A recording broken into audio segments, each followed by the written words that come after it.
प्रक्रिया काल 20 नोव्हेंबर रोजी पार पडली आणि आता वेगवेगळ्या संस्थांकडून त्यांचे एक्झिट पोल हे सादर केले जात आहेत। आपण VM न्यूज मराठीच्या माध्यमातून सातारा जिल्ह्यात विधान परिषद निवडणुकी संदर्भात बातचीत करणार आहोत। सातारा जिल्हा विधान परिषद निवडणुकीमध्ये एकूण 8 मतदारसंघ आहेत आणि या 8 मतदारसंघामध्ये कोणाचा विजय होईल आणि कोणाला पराजयाचा सामना करावा लागेल या संदर्भाचा अंदाज आपण आता मांडणार आहोत।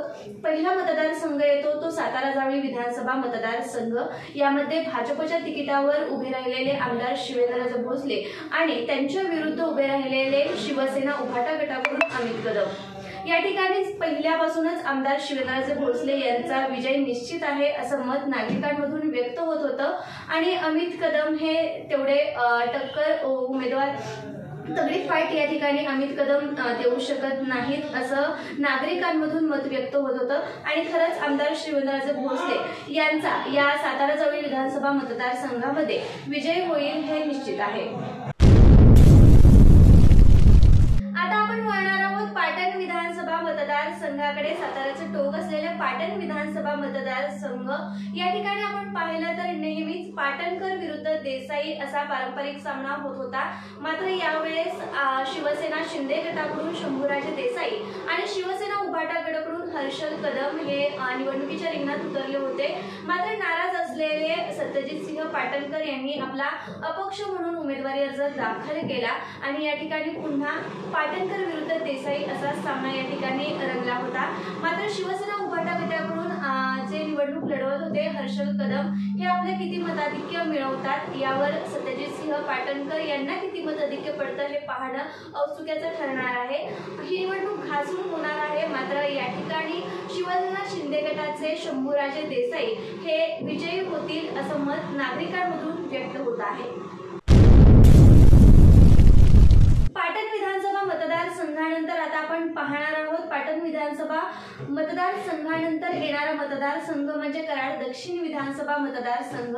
या विधानसभा मतदारसंघामध्ये काँग्रेसचे उमेदवार पृथ्वीराज चव्हाण आणि यांच्या विरुद्ध निवडणूक लढणारे भाजपचे उमेदवार अतुल भोसले यांच्यामध्ये ही निवडणूक पार पडली आणि या निवडणुकीमध्ये अतुल भोसले यांनी तगडी फाईट दिलेली आहे। अतुल भोसले यांनी पूर्ण ताकद या मतदारसंघामध्ये लावलेली आपल्याला पाहावयास मिळत आहे।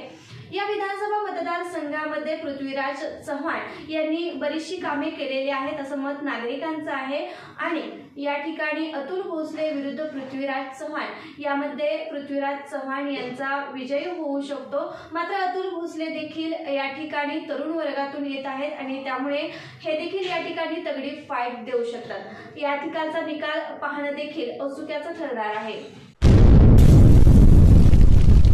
आता कराड दक्षिण नंतर येणारा विधानसभा मतदारसंघ म्हणजे कराड उत्तर विधानसभा मतदारसंघ। यामध्ये राष्ट्रवादी शरद पवार गटाकडून बाळासाहेब पाटील तर भाजपकडून मनोज घोरपडे यांच्यामध्ये ही निवडणूक झाली आहे। यामध्ये मनोज घोरपडे यांनी देखील आपली पूर्ण ताकद या मतदारसंघामध्ये लावलेली आहे।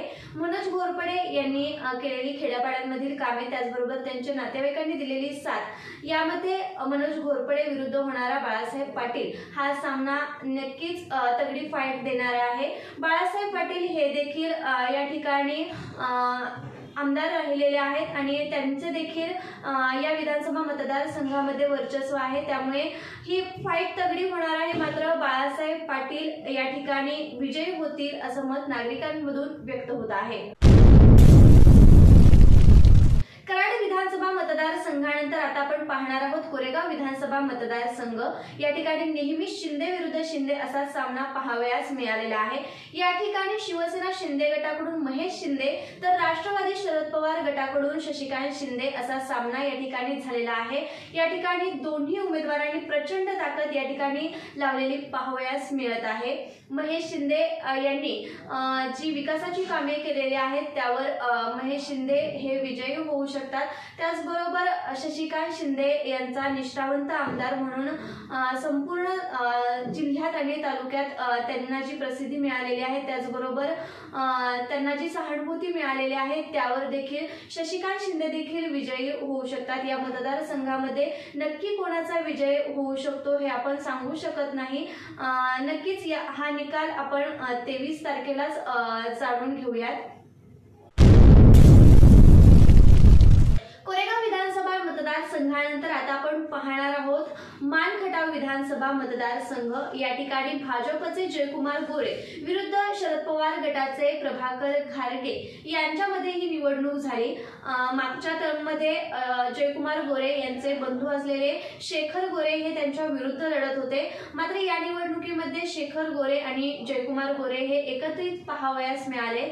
या ठिकाणी मानखटाव विधानसभा मतदारसंघामध्ये ओबीसी विरुद्ध मराठा असा सामना पाहावयास मिळाला, तर प्रभाकर घारगे नक्कीच या ठिकाणी तगडी फाईट देऊ शकतात। मात्र जयकुमार गोरे यांचा मानखटाव विधानसभा मतदारसंघामध्ये वर्चस्व पाहिले तर जयकुमार गोरे या ठिकाणी विजयी होऊ शकतात असं आपल्याला पाहावयास मिळत आहे।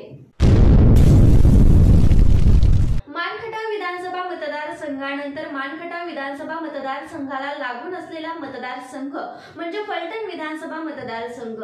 यामध्ये राष्ट्रवादी शरद पवार गटाकडून दीपक चव्हाण यांच्या विरुद्ध राष्ट्रवादी अजित पवार गटाकडून सचिन कांबळे पाटील हे निवडणूक लढत आहेत। या ठिकाणी फलटणमध्ये कसं तर रामराजे म्हणतील तसं या ठिकाणी पाहावयास मिळतं आणि रामराजे यांनी दीपक चव्हाण यांच्या पाठीमागे जर ताकद लावली तर दीपक चव्हाण यांचा विजय या ठिकाणी निश्चित आहे।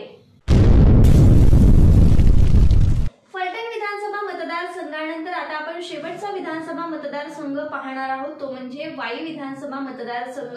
हाय व्होल्टेज विधानसभा मतदारसंघ म्हणून या मतदारसंघाकडे पाहिलं जातं। या ठिकाणी राष्ट्रवादी अजित पवार गटाचे मकरंद पाटील विरुद्ध राष्ट्रवादी शरद पवार गटाच्या अरुणादेवी पिसाळ असा सामना या ठिकाणी पाहावयास मिळाला।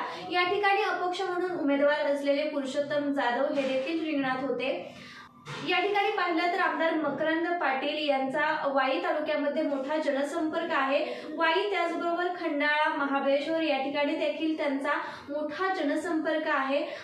दुसरीकडे पाहिलं तर अरुणादेवी पिसाळ यांचा देखील खंडाळा आणि बावधन परिसरामध्ये चांगला जनसंपर्क आहे। पुरुषोत्तम जाधव या ठिकाणी सक्रिय आहेत, त्यामुळे या ठिकाणी तगडी फाईट आपल्याला पाहावयास मिळणार आहे। या ठिकाणी नक्की कोणाचा विजय होईल हे आपल्याला पाहणं औत्सुक्याचं ठरणार आहे। तर हा होता सातारा जिल्हा विधानसभा निवडणुकीच्या निकालासंदर्भातचा अंदाज। हा आम्ही तुमच्या समोर मांडलेला आहे।